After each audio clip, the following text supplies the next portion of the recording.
오늘 창세기 17번째 시간으로 새날이 이미 시작되었습니다 라는 제목으로 같이 말씀 나누고 싶습니다.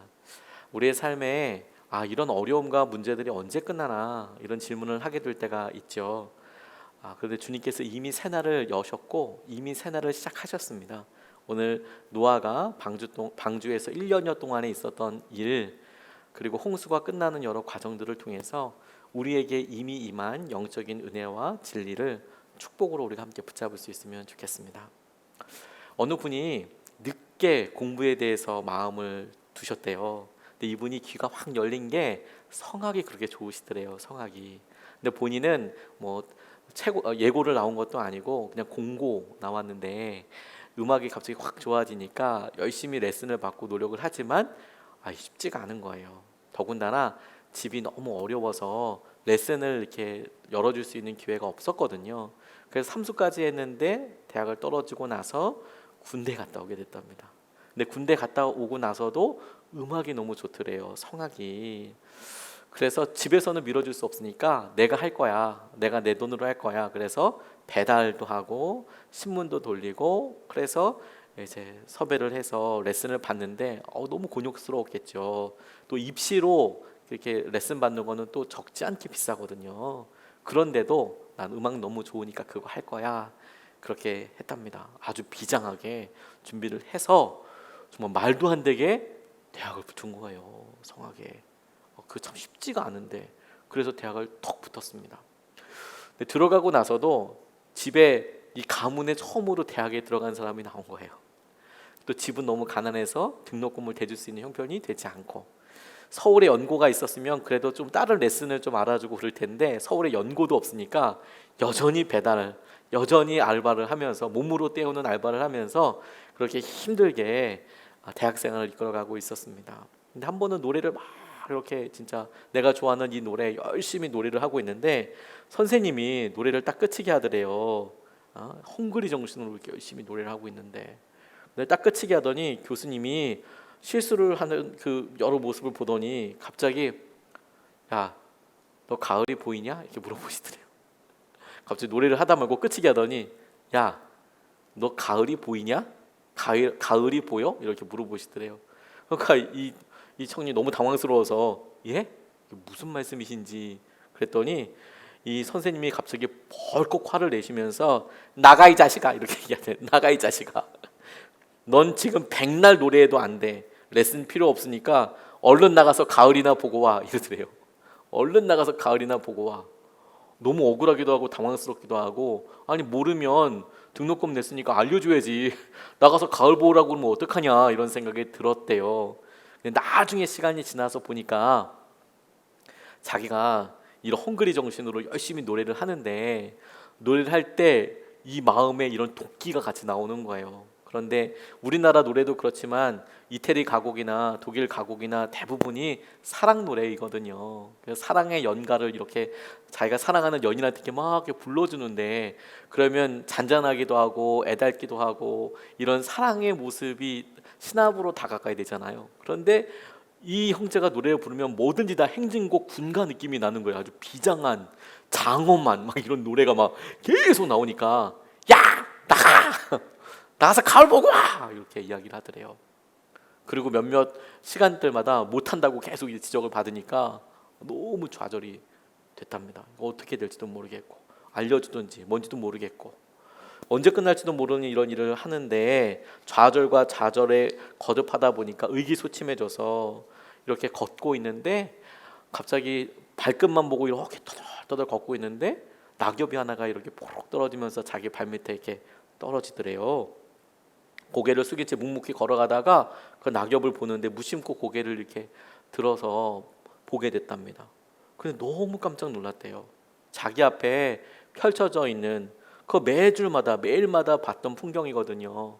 매일마다 왔다 갔다 하면서 봤던 나무고 매일마다 봤던 건물이고 뭐 그 산자락일 텐데 그날은 이렇게 딱 보는데 너무 아름답게 풍경이 보이더라는 거예요. 너무 아름답게. 야, 이렇게 아름다웠어? 이렇게 멋있었어? 탄성이 나오더랍니다. 그리고 자기도 모르게 눈물이 주르륵 흐르더래요. 자기도 모르게. 근데 이게 슬픈 눈물이 아니고요. 악착같이 버텨오던 자기의 삶에 야, 저 한 장의 낙엽이 떨어지지 않으려고 저렇게 바라바라 떨다가 이게 떨어졌구나. 근데 그 낙엽이 와, 나랑 진짜 비슷하구나. 다를 게 없네. 그런 느낌이 드는데 오히려 그게 슬픔이 아니라 기쁨처럼 여겨지더래요. 그렇구나. 다들 이렇게 수고하는구나. 이런 마음이. 자기가 미망에 사로잡혀서 욕심에 사로잡혀서 주위를 둘러보지 못하고 앞만 보고 열심히 달려가던 이 모습이 참 어리석구나. 이런 생각이 들면서 마음이 너무 시려오더래요. 그리고 나서 알았대요. 내가 가을을 봤구나. 가을을 봤구나. 그래서 선생님한테 막 달려가서 가을 보라 했으니까 이전에 그래서 가서 문을 팍 열고 선생님 보였다고, 가을이 보였다고 이렇게 얘기하니까 같이 레슨 받고 있었던 친구들이 빵 터졌대요. 보통 뭐 수업을 대학 수업이나 이런 데는 뭐 30명씩 100명씩 뭐 많은 수업은 몇백 명씩도 같이 듣잖아요. 근데 음대 수업은 실기를 하다 보니까 뭐 1대1로 하는 경우도 많고 여럿이 수업한다고 해도 그렇게 많은 숫자가 하지 않거든요. 근데 같이 레슨 받고 있었던 사람들이 갑자기 보인다고 하니까, 가을이 보인다고 하니까 빵 터진 거예요. 근데 선생님이 이렇게 물끄러미 바라보시면서 씩 웃으시더니 이렇게 말씀하시더래요. 아무튼 지각은 지각이니까 벌점 1점이다. 이렇게 이야기하셨다는 거예요. 아무튼 지각은 지각이니까 너 벌점이다. 그렇게 얘기하셨다고. 우리의 삶에 어떻게 깨달아질까 싶은 날이 있어요. 내가 이렇게 반복되는 여러 어려움들, 이거 언제 끝날까? 이런 가난인과 우리가 자녀에 대한 한숨과 어려움들, 이거 언제 도대체 끝날까? 이런 일이 끝나기는 하는 걸까? 생각이 들 때가 있으시죠. 우리의 오랜 고민과 상황들이 다 끝나는 날이 올까? 그런 질문들을 문득 해보고 먹먹할 때가 있는 거예요. 도대체 이게 언제 끝나는 걸까? 근데 오늘 본문이 딱 그와 같은 우리의 심정을 노아가 느꼈으리라 이렇게 적용할 수 있도록 도와준다고 생각하게 되었습니다. 하나님께서 노아에게 말씀하셨어요. 이 땅에 물로 심판이 있을 것이다. 너 방주 지어라.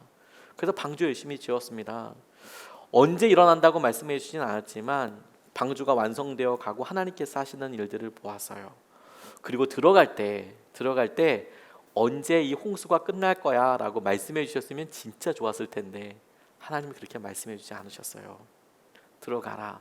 그리고 비가 오고 물로 홍수로 온 전 세계가 다 뜨게 됐어요. 다 물속에 잠기게 됐습니다. 도대체 이게 언제 끝날지 모르는 거예요. 노아와 노아의 가족은 지금 구원 가운데 있는 것이죠. 하나님의 손길 가운데 있는 것이죠. 그런데 하루 지나고 한 달 지나고 몇 달이 지나고 나니까 도대체 여기서는 언제 나갈 수 있는 거야? 기약도 없이 그런 일들이 계속 진행이 되는 거죠. 무엇보다도 도대체 이 어려움이 언제 끝인가라는 것이 정말 궁금했을 것 같아요. 그가 알 수 없어서 마음이 어려웠을 것 같고요. 그런데 바로 이것에 주님께서 이 노아의 일들을 통하여 우리가 당한 여러 영적인 어려움, 현실들에 대하여 깨닫게 해주시는 바가 있습니다. 그게 뭔지 아세요, 여러분? 주님께서 우리에게 말씀해 주시고 확인시켜 주시고자 싶으신 것이 새 날이 이미 시작되었다라는 거예요. 이미 시작되었다라는 거예요. 오늘 1절로 4절까지 말씀을 보면 그때에 하나님이 노아와 방주에 함께 있는 모든 들짐승과 집짐승을 돌아보실 생각을 하시고 땅 위에 바람을 일으키시니 물이 빠지기 시작하였다. 땅 속의 깊은 샘들과 하늘의 홍수 문들이 닫히고 하늘에서 내리는 비도 그쳤다. 땅에서 물이 줄어들고 또 줄어들어서 150일이 지나니 물이 많이 빠졌다. 일곱째 달 이렛 날에 방주가 아라랏산에 머물러 쉬었다. 이렇게 말씀하고 계십니다. 홍수가 계속되었어요. 이 땅에 물이 범람하고 있습니다. 그런데 여러분 이 장면을 한번 머릿속에 떠올려 보시고 상상해 보세요. 방주 안에 있었던 노아는 바깥에 물이 줄어들고 있는 사실을 알 수 있었을까요? 방주 안에 있는 노아의 입장에서는 비가 그치는 것은 알 수 있었을 거예요. 비가 내리면 소리가 들리지 않습니까? 그러니까 비가 그친 거는 알 수 있을 거예요. 그런데 배 안에 있는 노아가, 방주 안에 있는 노아가 물이 줄어들고 있는지 이런 것을 알 수 있는 방법은 전혀 없었습니다. 그러니 지금 이 홍수가 언제 끝날지도 몰라요. 그리고 언제 끝날지 모르는 상태에서 지금 배 안에 있는 형국인데, 그래서 도대체 언제 끝날지 모르기 때문에 가만히 노심초사하고 있는 이 노아의 상황과는 상관없이 하나님께서는 노아와 노아의 가족을 생각하셨고 그 방주 안에 있는 짐승들을 기억하셔서 이미 수면 위에 바람이 불기 시작하고, 그리고 하나님께서 원하시는 방법과 과정을 통하여서 물이 줄어들고 있었다라는 거예요. 그런데 그 사실을 노아는 모르고 있었다라는 거예요. 방주 안에 있는 노아는 바깥에 물이 줄어들고 있다는 사실을 알 수 있는 방법이 없었습니다. 지금 이곳이 홍수의 피크를 지난 건가? 다시 비가 오는 건가? 아니면 줄어드는 건가? 이 다음에 또 다른 것이 있는가? 이런 것을 알 수 있는 방법이 없었지만, 그래서 노아의 마음에 그날은 좌절일 수 있고 그날은 힘든 날일 수도 있었지만, 하나님은 전혀 다른 계획을 이미 이루고 계신 것을 말씀을 통해 우리에게 보고 계세요. 그것을 우리 가운데 그대로 적용해 보게 되었습니다. 우리의 끝날 것 같지 않은 어려움들, 고난에 대해서 도대체 언제 이것이 끝인가? 도대체 이 날은 언제 끝인가?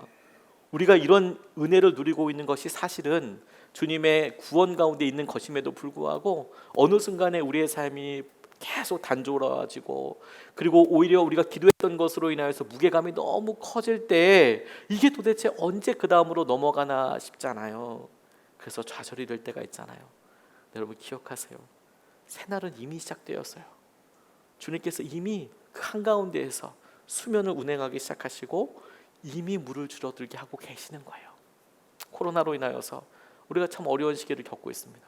근데 제게 이 말씀이 너무 큰 위로가 됐어요. 언제 이거 끝나나요? 라고 질문하던 순간 주님께서 바로 이미 새날은 시작되었어. 새날은 이미 시작되었다라고 주님께서 말씀하시더라고요. 우리가 생각하고 우리가 느끼는 것과 상관없이 주님은 당신의 계획을 이루고 계세요. 그런 우리의 삶에서 우리가 그러면 무엇에 집중해야 하는가, 이게 중요하지 않겠습니까? 심리학자들과 상담하시는 분들은 이렇게 도전하더라고요. 우리가 무기력감에 있을 때, 우리가 어려움 가운데 있을 때 작은 일을 해보라. 이렇게 작은 일, 특별히 누군가를 돕는 일을 해봐라. 우리 모두에게 성장 욕구가 있고요. 이 성장 욕구는 주로 다른 사람들을 섬기면서 있게 됩니다. 섬기면서 누군가에게 의미가 되는 것이 너무너무 소중하죠. 그것이 단순해도요, 그 일이 우리 가운데 힘이 되고 은혜가 되는 경우들이 많이 있어요. 그래서 우울증 앓고 있는 분들에게 자원봉사라고 그렇게 많이 권면한답니다. 근데 그게 힘이 너무너무 많이 된대요.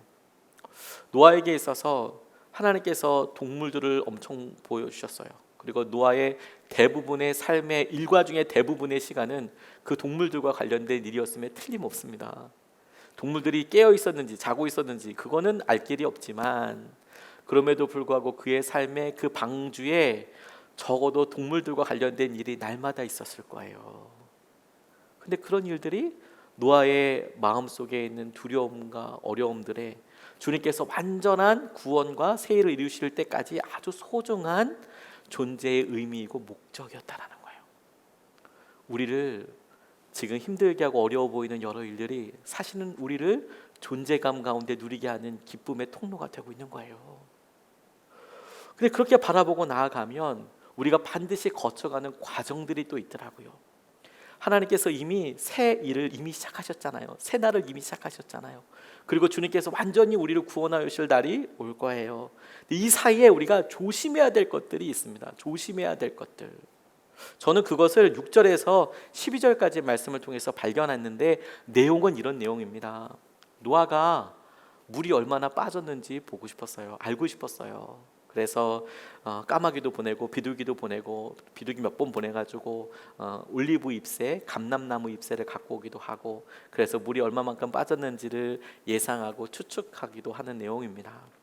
저는 이 말씀을 이번에 묵상하면서 이렇게 새롭게 적용하고 깨달아지게 되더라고요. 그가 물이 얼마나 빠졌구나, 이런 사실을 아는 것 혹은 모르는 것과 상관없이 그냥 물은 빠질 거고요, 물이 빠질 때까지 노아는 나가지 못해요.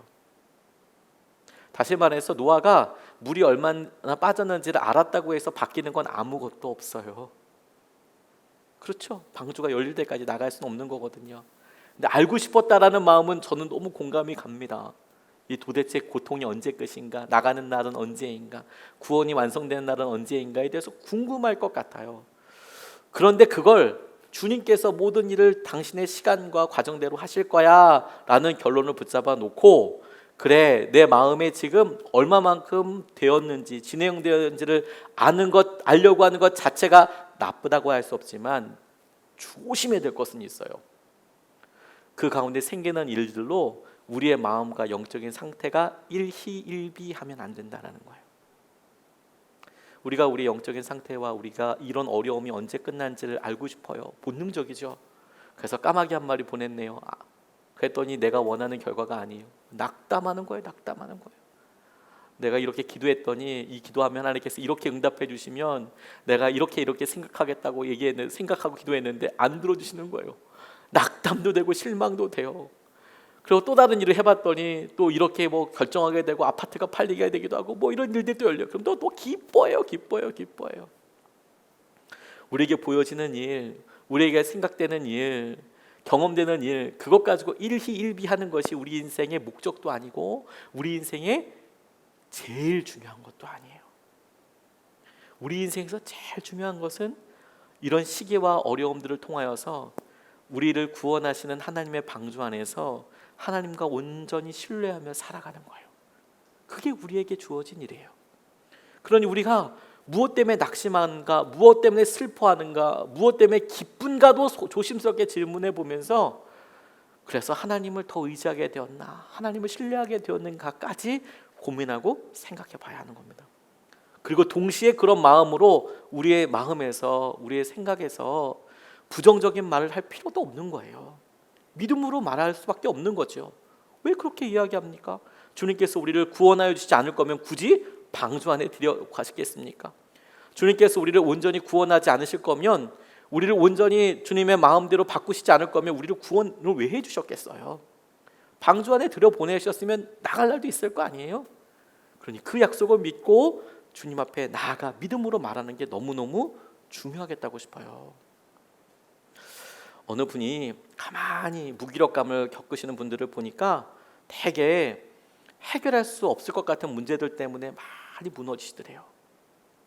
도저히 이 문제는 해결할 수 없어. 내 삶에서 이것은 도저히 해결할 수 없을 것 같아. 그게 좌절이 되더래요.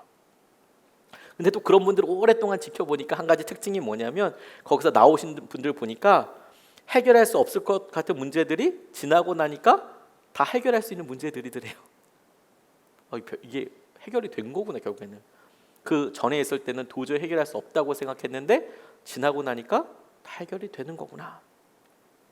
그래서 그분들을 조금 더 자세히 살펴보니까 이렇게 우울감 가운데 있는 분들이 어떻게 말을 하는 타입 패턴을 보게 되니까 이분들의 말 중에서 한 60%가 부정적인 말만 하더라는 거예요. 부정적인 말만. 이래서 안 되고, 우리 집은 이랬고, 내가 과거에 이런 실수를 했고 그 실수 때문에 이런 상처가 있고, 혹은 내가 이렇게 투자를 했는데 그 투자는 어떻게 잘못했고, 나는 이런 어려움이 있고 쓴뿌리가 있고, 계속 이제 이런 말들을 하는 거죠. 아픔은 아픔이지만 그게 한 60% 되더라는 거예요. 반대로 만족하는 사람들, 그리고 무기력감에서 벗어나려고 많이 노력해서 많이 나오는 사람들을 보니까 거꾸로 60% 정도가 긍정적인 단어들을 많이 쓰더라는 거예요. 100%를 그렇게 하는 게 아니라 똑같은 퍼센트인데 60% 정도 긍정적인 말들을 하더라는 거예요. 그렇게 하면서 그래도 아직은 살만해요. 괜찮아요. 좋아질 거예요, 우리 아이들. 이거 나중에 더 상황이 더 나아질 거예요. 쓰는 단어가 그렇게 차이가 나더래요. 그러니 여러분, 우리에게 이루어질 완성된 구원, 우리에게 주님께서 완전히 이루실 그것을 기억하고 붙잡고 있다면 오늘 우리가 어떻게 말하는지는 우리의 믿음의 선택 아니겠어요? 우리 가운데 있는 일, 그것을 어떻게 말할 것인가?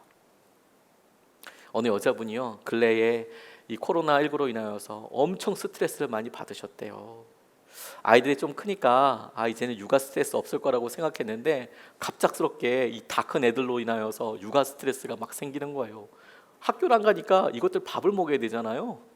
근데 이게 뭐 아침밥은 뭐 순순히 먹나요? 이거 뭐 먹어라 그러면 뭐 제가닥 일어나서 먹는 거 아니고요. 뭐 끝까지 그렇게 있잖아요. 점심은 또 주는 대로 먹으면 좋은데 뭐 어떻다 저떻다 또 얘기하니까 야, 급식 먹어라. 왜 급식은 집에 배달 안 해주는 거야? 막 이런 생각이 막 들 정도로 너무 힘들었대요. 그래서 육아 스트레스가 막 있다 보니까 본인 해야 될 일도 있는데 너무 힘들어서 하루는 내가 이제 냉면이랑 확 그냥 시원하게 좀 이렇게 먹어야겠다 이런 생각이 들더래요. 이 여자분이 냉면 끓여 먹을 때 이분의 철칙은 면발이 쫀득쫀득 살아 있어야 한다. 이런 철칙이 있으셨대요. 냉면은 면발이지, 면발은 쫄깃쫄깃해야지. 그래서 본인이 육아 스트레스도 있고 이 가사 스트레스도 있으니까 쫄깃쫄깃하게 그냥 새콤하게 냉면을 딱 끓여 먹고 기분 전환해야겠다 이런 생각으로 냉면을 쫙 삶은 다음에 얼른 빼서 찬물에다가 쫙 이렇게 헹궈내고 얼음까지 막 이렇게 띄워가지고 야 맛있겠다. 그리고 이제 양념 쳐서 이제 먹으려고 그리고 딱 하고 잠시 이렇게 딴 거 잠깐 하는 사이에 남편이 거기다 물을 부어놨대요. 그래서 면발을 완전 확 불려놨다는 거예요. 순간적으로 너무 열이 받으셨대요. 그래서 확 소리를 질렀대요. 그래서 남편분이 바로 옆에 이렇게 가서 조용히 찌그러져서 가만히 이렇게 있는 거죠. 그래서 이분이 바로 상황을 잘 가셨대요. 화난 거에 대해서 내가 잘못했구나. 이 냉면이 뭐라고, 남편을 잡아 먹으려고 하네. 내가 이 냉면이 뭐라고 이거 잡아 먹으려고 하다니. 그래서 딱 알아차린 바로 그때 옆에서 이제 막 꿍얼꿍얼대고 있는 남편한테 가서 미안하다고 얘기했대요. 그 남편한테 여보, 냉면이 뭐라고, 내가 남편을 잡아먹으려고 그랬네, 미안해, 이렇게 이야기했대요. 그랬더니 그 남편이 이 아내한테 기가 막힌 말을 해줬대요. 뭐라고 말해줬냐면 맛있게 먹고 싶었나 보지. 맛있게 먹고 싶었나 보지. 별거 아닌 것 같잖아요, 여러분. 그런데 이게 확 화내는 아내 보고 넌 맨날 그래. 너만 화난 거 아니야. 나도 힘들어. 이렇게 얼마든지 얘기할 수 있잖아요. 근데 그게 아니라 맛있게 먹고 싶었나 보지 뭐. 그래, 맛있게 먹고 싶었으니까 그럴 수도 있겠지 뭐. 우리가 우리 삶에 주어진 여러 일들을 보이는 것대로, 경험되어진 것대로 말하지 않아요. 그 가운데 하나님께서 우리 가운데 긍정적이고 파서티브하고 믿음으로 얘기할 수 있는 것들을 우리가 보고 그렇게 이야기해요. 그게 주님께서 노아를 통하여 우리에게 보여주시는 중요한 도전이라고 생각하게 되었습니다. 그리고요, 제일 중요한 놀라운 도전이 우리 가운데 있다고 깨달아졌어요. 그게 뭐냐면 우리가 주님께서 이런 온전한 심판을 이루어지게 하실 때에 그날의 완성과 관련된 겁니다. 13절로 17절까지의 말씀을 보면 굉장히 흥미있는 구분이 나와요. 구절이 이렇습니다. 노아가 600살 되던 해 첫째 달, 그달 초하룻날 땅 위에서 물이 다 말랐다. 노아가 방주 뚜껑을 열고 바깥을 내다보니 땅바닥이 말라 있었다. 둘째 달 곧 그달 21의 날에 땅이 다 말랐다. 하나님이 노아에게 말씀하셨다. 너는 아내와 아들들과 며느리들을 데리고 방주에서 나가거라. 내가 데리고 있는 살과 피를 지닌 모든 생물들 곧 새와 집짐승과 땅 위에서 기어다니는 모든 길짐승을 데리고 나가거라. 그래서 그것들이 땅에서 생육하고 땅에서 번성하게 하여라. 이렇게 말씀하시는 부분입니다. 제가 주목해서 봤던 내용은 뭐냐면요, 노아가 비둘기나 새들을 보내면서 알고 싶었던 내용이 뭐예요? 물이 다 사라졌는지, 땅에 나타났는지, 그거 알고 싶었던 거잖아요. 그런데 과연 그가 문을 열고 보니까, 창을 열고 보니까 묻이 드러났어요. 땅에 드러났어요. 물이 사라졌어요. 그럼 완성 아닌가요? 우리는 보통 그렇게 생각하지 않나요? 우리가 우리의 건강에 대해서 얘기하고, 그래 건강이 좀 나아지고 뭔가 풀어진 것 같으면 됐구나. 혹은 우리가 재정을 놓고 기도할 때 재정이 어느 정도 열리는 것 같으면 됐구나. 우리의 자녀들이 뭔가 긍정적인 신호들을 보내면 됐구나. 마치 노아가 이렇게 보니까 이제 물이 다 사라져서 땅이 다 말랐어요. 됐구나. 나가자. 이렇게 하지 않았더라고요. 성경의 달력이 뭐 따져봐야 될 필요는 있지만 일단 오늘 소개되어 있는 달력을 그대로 생각해 보면 1월 1일경에 1월 첫째 날경에 그가 보니까 물이 다 사라진 것을 봤어요. 근데 바로 나오지 않아요. 그리고 약 50일을 그 안에서 기다리게 됩니다. 50일을. 근데 하나님께서 땅이 다 말랐다, 나가서 살아라 라고 말씀하세요. 여러분, 우리에게 완성이 뭔지 아십니까? 우리에게 어떤 고난의 시기, 어떤 어려움의 시기에 완성이 뭔지 아세요? 우리가 기도했던 대로 상황이 바뀌는 게 아니에요.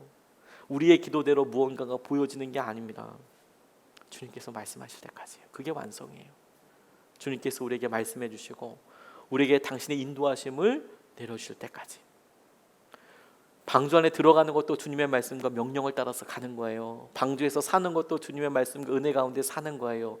똑같이 방주에서 나오는 것도 주님의 말씀과 주님과 함께 나오는 거예요. 왜냐하면 방주 바깥에서도 여전히 주님과 함께 살아야 되기 때문이잖아요.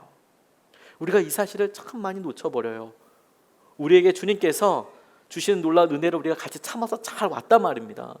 그런데 첫 번째 기다림과 두 번째 기다림이 달라요. 이 홍수가 언제 물이 잦아들고 기다려야 되나, 이거는 언제 끝날지 모르고 그냥 기다리는 거 아니겠습니까? 믿음이 필요하죠. 그런데 두 번째 기다림은 질적으로 조금 다른 믿음이 필요해요. 뭐냐면 눈으로 확인했어요. 물이 다 없어졌어요. 지금이 타이밍이야. 내가 얼마나 오래 기다렸는데 1년도 넘게 기다렸잖아. 얼마든지 뛰어나갈 수 있고 얼마든지 이것에 대해서 내가 내 주장과 내 권리를 요구할 수 있을 것처럼 보이잖아요. 그런데 기다렸다라는 거예요. 50일이나. 주님이 우리에게 놀라운 회복과 은혜를 이미 말씀해 주신 줄로 믿습니다. 그런데 여러분, 여전히 우리 삶에 기다림이 필요할 때가 있어요. 주님이 말씀하신 그 완성이 이루어질 때까지, 주님께서 우리에게 이끌어 주신 그 놀라운 은혜가 이루어질 때까지, 그게 믿음의 온전함인 거예요. 그렇게 말씀을 통해서, 약속을 통해서 우리의 삶이, 우리의 모든 어려움이 온전해지는 겁니다. 그것이 있고 없고가, 그 말씀을 붙잡고 안 붙잡고는 너무도 커다란 차이가 나요. 존 웨슬리가 하나님께서 주신 은혜를 갈망하긴 했어요. 그래서 공부도 열심히 하고, 지금도 옥스퍼드 대학교는 세계의 아주 좋은 대학교 중에 하나이죠. 지금서부터 250년, 300년 전에도 여전히 옥스퍼드는 굉장히 좋은 학교였습니다. 그때 당시에는 대학이 몇 군데 없기도 했어요. 하지만 그래도 전 세계 유럽에 무슨 대학이 있었지만 그래도 옥스퍼드는 굉장히 좋은 학교였어요. 존 웨슬리는 옥스퍼드 출신의 신학자이기도 하고 목사가 되었습니다. 근데 그가 하나님 말씀대로 살고, 그리고 그 말씀을 전파하는 것이 삶의 우선순위라고 생각해서 미국에 갔어요. 선교사로 갔습니다. 그거 자기 열심과 자기 생각대로 한 거거든요. 망했습니다. 쫄딱 망했습니다.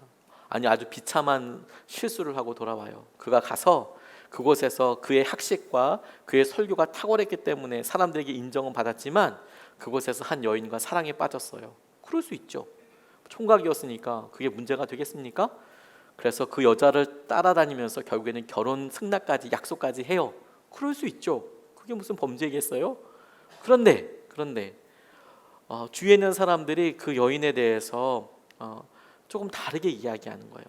소피아 허키라는 그런 여자분이었는데, 그런데 이분이 존 웨슬리가 기도해요.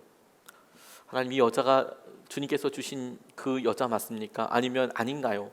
이 사람의 결혼해야 되나요? 말아야 되나요? 이런 고민을 합니다. 김홍기 교수님이라는 교회사 교수님께서 그때를 이렇게 설명하시더라고요. 그 사람이, 우리 진짜로 펜을 들고 하나님, 펜이 이쪽으로 떨어지면 결혼하고 이쪽으로 떨어지면 결혼 안 한다고 진짜 그렇게 했대요.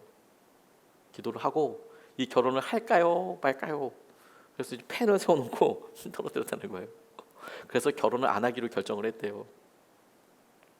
말도 안 되죠. 근데 그런 경우에는 여러분, 어떻게 말해도 하나님의 뜻을 분별할 수 없어요. 확신이 없거든요. 그런데 진짜 이 웨슬리가 그 여인을 좋아하긴 했나 봐요. 그래서 헤어지긴 했는데 그 여인 입장에서는 얼른 또 결혼을, 딴 사람, 좋은 사람 만나서 결혼을 해야죠. 그렇죠. 결혼하기로 해놓고서 파혼을 했으니 그럼 파혼했다고 기다릴 이유는 없잖아요. 그래서 또 마침 들어와서, 중매가 들어와서 다른 사람이랑 결혼을 했습니다. 근데 웨슬리가 이거 참을 수가 없었어요. 그래서 자기가 그 지역의 목사님인데 이 두 부부가 성찬하러 나왔을 때 성찬을 주지 않았어요. 충격적이기도. 그래서 그렇게 고소당하고 그랬습니다. 야반도주했어요. 자기 감정을 케어할 수 없었거든요. 물론 법적으로 처리는 하긴 했지만 자기가 민망해서 야반도주했습니다. 돌아오면서 자기가 더 이상 설교하면 안 된다고 생각했어요. 자기 설교하면 안 된다, 나 목사 아니다, 이렇게 생각했어요. 그렇게 고민하던 그가 스판겐벨크라는 사람을 만나게 됩니다. 그 사람이 물어봐요. 당신 구원받았습니까? 당신 예수님께서 구세주이신 것을 믿습니까? 대답합니다. 예수님께서 모든 사람의 구세주이신 것을 믿습니다. 스판겐벨크가 다시 물어봐요. 아니, 그거 말고 예수님이 당신의 구세주이신 것을 믿습니까? 막 고민하다가 저도 그랬으면 좋겠습니다. 이렇게 대답해요. 믿지 못했어요. 그러던 그가 올더스 게이트라는 거리를 걷고 있을 때 고민하고 뭐 예배에 대한 갈망 이런 게 있었던 게 아니고 그날도 그냥 어느 모임에 가려고 참석하고 그냥 길을 걸어갔는데 길거리에서 예배를 드렸대요. 어떤 평신도 되는 분이 루터가 쓴 로마서 서문을 읽는데 그 중에서 의인은 믿음으로 말미암아 살겠다 이런 거 관련된 서문을 읽고 있는데 그게 자기에게 들렸어요. 근데 신기하게도요, 그가 이렇게 자기의 일기에 썼어요. Strange warm. 자기의 마음이 그 말씀을 들었는데 이상하게 따뜻해졌다 이렇게 이야기해서 막 뜨겁게 얘기는 게 아니라요. Strange warm. 내가 이게 뭔가 따뜻해지는 거예요. 그리고 그날 그의 일기에 이렇게 씁니다. 8시 45분에 내가 주님을 마침내 믿게 됐다. 그렇게 써놓습니다. 그리고 나서 어떤 차이가 있었는지 아세요? 그에게 어려움이 많이 있었습니다. 고난이 연속과 연속으로 이어져서 계속 있었어요. 그가 이렇게 일기를 씁니다. 5월 5일 주일 아침 성앤 교회에서 설교했다. 그들은 내게 다시는 오지 마시오 라고 이야기했다. 회심한 이후에 5월 5일 주일 오후 성존 교회에서 설교했다. 집사들이 당장 나가서 절대 다시 오지 마시오 이렇게 말했다. 설교하는데 5월 12일 주일 아침 성주두 교회에서 설교했다. 이곳 역시 다시 갈 수 없게 되었다. 5월 12일 주일 오후 성조지 교회에서 설교했다. 여기서도 쫓겨났다. 5월 19일 주일 아침 설교했던 교회에서는 집사들이 특별 회의를 소집했고 나더러 발도 붙이지 말라고 했다. 5월 19일 주일 오후 거리에서 설교했다. 거리에서도 쫓겨났다. 5월 26일 주일 오전 목초지에서 설교했다. 그런데 황소 고삐가 풀리는 바람에 도망쳐 나왔다. 비참하죠. 6월 2일 주일 오전 마을 경계 지역에서 설교했다. 마을 밖으로 쫓겨났다. 6월 2일 주일 오후 목장에서 설교했다. 10,000명이 설교를 들으러 왔다. 그가 반복되는 실패처럼 보이는 여러 일들에 그래서 마지막에 10,000명이 왔다 이게 집중하는 게 아니고요. 그가 그 스스로 자기가 평가할 때 나는 설교하면 안 되는 사람이야 라고까지 생각했던 사람이라고요. 그랬던 웨슬리가 주님을 놀랍게 인격적으로 만났어요. 그에게 말씀이신 주님이 찾아왔어요. 그리고 나서 그의 삶의 변화가 무엇이었냐면 사람들이 쫓아내도 자기가 하는 설교를 아무리 듣지 않고 다시는 오지 못하게 하더라도 흔들리지 않고 그 길에 주님께서 완성된 모습을 보여줄 때까지 그 일을 매진하는 사람이 되었다고요. 이게 주님께서 우리에게 원하시는 것 아니겠습니까? 이게 주님께서 우리를 만나주시고 우리에게 구원의 은혜와 능력을 베푸신 이유라는 거예요. 우리에게 주님께서 이미 말씀하시고 인도하여 주셨죠. 우리가 이것을 믿는다면, 붙잡는다면 그럼 우리 마음을 성찰해 볼 필요가 있습니다. 우리 마음속에 끊임없이 우리에 대해서 우리 스스로 악하고 나쁘게 말하는 것들이 있어요. 안 된다고, 자꾸 안 된다고, 끝까지 힘들 거라고, 가난할 거라고, 관계가 좋아지지 않을 거라고, 우리 애들은 나아지지 않는다고, 여기서 끊임없이 계속 막 생각들이 있어요. 심지어 이것이 사단의 소리, 다른 사람의 소리, 세상의 여러 전문가라고 이야기하는 사람들의 소리로 우리에게 끊임없이 다가와서 힘들게 해요. 그런데 우리는 그렇게 끝이 나지 않을 겁니다. 많은 땅을 발견하고 이것이 살 길이다, 이것이 다다라고 생각하지만 아니요, 우리는 말씀을 기다리는 사람이고 마지막에 완전한 구원을 이루어질 것을 믿는 사람이에요. 그래서 나중에라도 지금 기다리고 있는 것 때문에 안달복달하는 자신과 다른 사람들에게 이렇게 이야기해 줄 날이 올 거예요. 믿음으로 이야기할 수 있는 거예요. 어느 여자분이요, 자기 친한 여자친구가 있었답니다. 그런데 꼭 그런 사람 있잖아요. 왜 모든 걸 다 갖춘 친구, 예쁘고 집도 엄청 부자고 성격도 되게 좋아 보이고 이런 친구가 있었대요. 그리고 이 자매한테는 남자친구도 있었답니다. 자기 눈에 그렇게 보였겠지만 왕자님처럼 그렇게 있었겠죠. 자기 친한 친구고 자기 남자친구니까 셋이서 그렇게 계속 자주 만나고 뭐 커피도 마시고 뭐 그렇게 시간을 보냈지요. 근데 자기는 진짜 아무 흉어물 없이 그렇게 대했는데 어느 날 주위에 있는 친구들이 야, 너 빼고 둘이 만난다 이런 이야기가 이렇게 들려오더라는 거예요. 아이, 그럴 리가 없다고. 내 친구고 내 남자친구도 그러지 않는다고 그렇게 막 이야기하는데 한 사람이 아니라 계속 야, 너 빼고 네 남자친구랑 네 친구랑 만나 이런 이야기가 들려오더래요. 안 믿었대요. 근데 어느 날 자기 남자친구가 자기한테 네가 싫어졌다라고 이야기하더래요. 단순하게 네가 이제 싫다, 싫어졌다. 너무 당황스럽더래요. 그래서 자기 친구한테, 자기 여자친구한테 너 진짜냐고, 너희 둘이 진짜 이렇게 만나냐고 그랬더니 그냥 미안해서 이야기하지 못했다고 그렇게 이야기하더래요. 이 배신감을 어떻게 될지 모르는 거죠. 그래서 남자한테 다시 따졌대요. 어떻게 그럴 수가 있냐고. 그랬더니 남자친구가 내가 어렵게 살았다. 나는 가난이 너무 지긋지긋하다. 제발 연락하지 마라. 이렇게 이야기하더라는 거예요. 자기 여자친구가 부유하고 어떻게 얼마나 잘 살지는 모르겠지만 참 어떻게 이럴 수가 있나. 너무 마음이 힘들고 제발 연락하지 말라 이런 얘기 들으니까 어디 잘 사나 보자 이런 생각이 확 들었답니다. 얼마나 잘 사나 보자 그래. 얼마나 잘 사나 보자. 얘 분노의 실체가 막 자신에게 막 임했어요. 완전히 막 충만한 거죠. 분노로. 나는 가난해서 열등한 사람 계속 그게 스스로 이렇게 이야기가 되고요. 자존감 0인 0%인 자신에게 계속 분노가 일어나더래요. 나 왜 이렇게 가난해? 나 왜 이렇게 못났어? 나 왜 이렇게 안 예뻐? 난 우리 집은 왜 이래? 막 계속 이런 생각이 들고 고민하는데 넌 먹을 자격도 없어. 뭐 이런 생각도 들고요. 3개월 만에 10kg가 빠졌대요. 이게 얼마나 대단한 일인 줄 아십니까? 3개월에 10kg 빠지는 거 쉽지 않아요. 그런데 그게 순전히 마음의 분노 때문에. 너는 먹을 자격도 없어 이런 생각이 들더래요. 자신을 온통 비난하는데 시간을 다 썼대요. 싸다 싸 그래.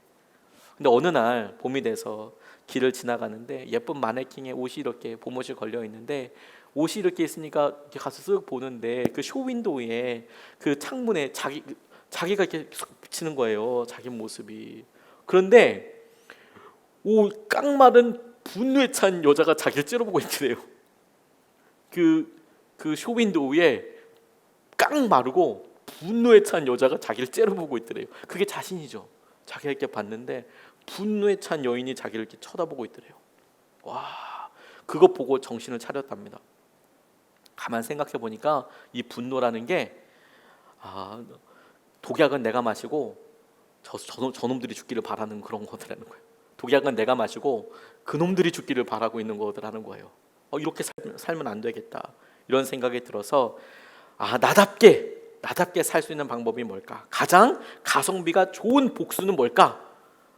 내가 오늘을 열심히 살자. 내가 이것들 두려워하고 무서워하고 뭐 복수하고 이런 생각하지 말고 그래 그 날 살게 냅두고 나 오늘 열심히 살자. 그렇게 결정을 내리고 내가 열심히 하고 싶은 일을 하기 시작했대요. 밥도 먹기 시작하고. 근데 작년에 밤 12시 30분에 핸드폰이 울렸대요. 보통 한 11시 넘으면 보통 10시만 넘어도 웬만큼 친하지 않고는 전화하기가 조금 고민이 되지 않습니까? 물론 편안하게 전하는 사회분들도 있을 수 있겠지만 10시만 보통 넘어도 조금 생각을 하게 되고 11시 넘으면 무슨 사고 같은 거 아니면 12시 넘으면 진짜 사고 아니면 좀 어렵잖아요. 근데 12시 반에 전화가 오더래요. 그래서 사고인가 장례인가 이게 뭐지 싶어서 전화를 받았는데 처음 보는 전화더라는 거예요. 그리고 처음 듣는 남자의 목소리더라는 거예요. 전화에다 대고 핸드폰에 대고 나야 그러더래요. 누구세요?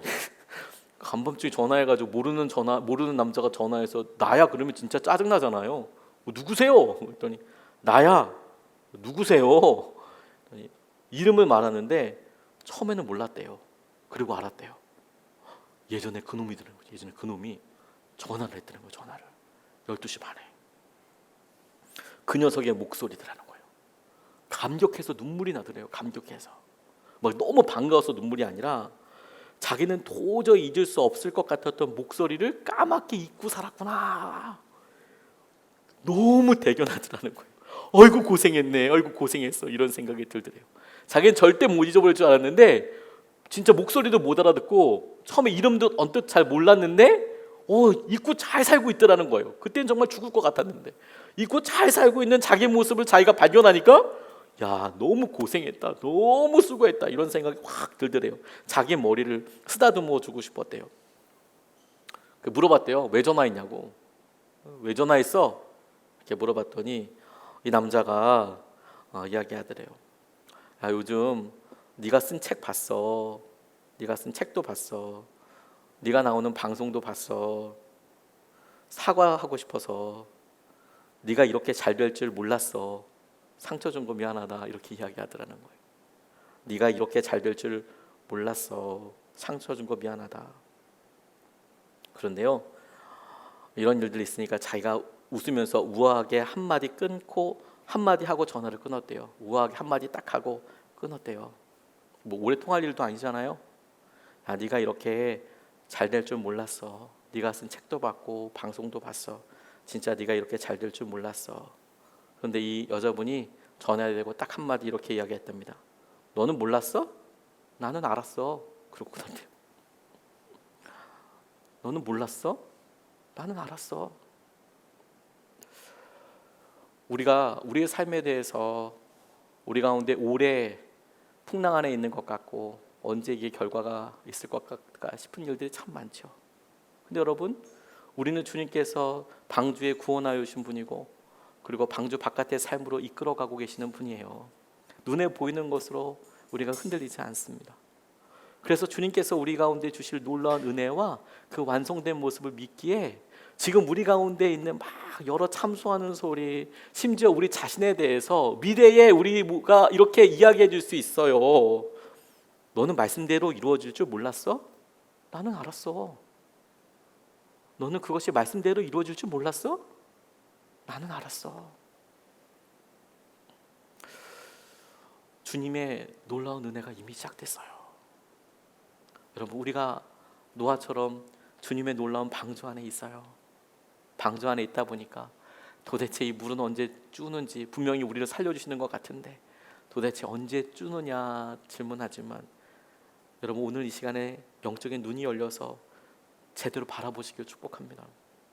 새날은 이미 시작되었어요. 주님은 이미 일하고 계세요. 이미 물을 잦아들게 하고 계시고 이미 수면을 운행하는 성령님의 놀라운 바람이 불고 계세요. 새날은 이미 시작되었어요. 뿐만 아니라 주님께서 우리에게 보여준 여러 일들 가지고 일희일비할 이유도 없어요. 주님께서 우리에게 궁극의 말씀과 은혜와 축복을 주실 거예요. 그러니까 우리가 이것을 믿고 지금 이렇게 믿음으로 이야기할 수 있는 거예요. 내가 말씀대로 이루어질지도 몰랐니? 나는 알아. 나는 알았어. 나는 알았어. 이 시간에 우리 같이 찬양하고 같이 기도하고 싶습니다. 하나님께서 우리 가운데 창조의 하나님으로 계세요. 창조의 하나님, 주님께서 수면에 이렇게 바람으로 운행하셨다라는 똑같은 얘기가 창세기 1장에도 나와요. 하나님께서 천지를 창조하실 때에 성령께서 수면을 운행하시며 바람이 수면을 운행하시며 그분의 놀라운 창조의 역사를 시작하셨죠. 우리가 고난 가운데 있습니다. 방주 안에 있어서 우리는 보호받는 것 같지만 그것 때문에 오히려 더 힘들어 보일 수도 있어요. 그리고 지금 상황은 고난 가운데 있다고 생각됩니다. 근데 여러분, 머릿속에 한번 떠올려 보세요. 태초에 천지를 창조하셨던 그 성령의 놀라운 능력이, 은혜가 다시 우리가 고난이라고 염려라고 생각하는 그 수면 위를 불고 계시는 거예요. 그리고 우리도 모르게 이미 물은 잦아들고 있어요. 없어지게 될 거예요. 사라지게 될 거예요. 우리가 그날을 분명히 보게 될 겁니다. 우리 창조주 하나님께 같이 기도하며 찬양하며 같이 나아가겠습니다.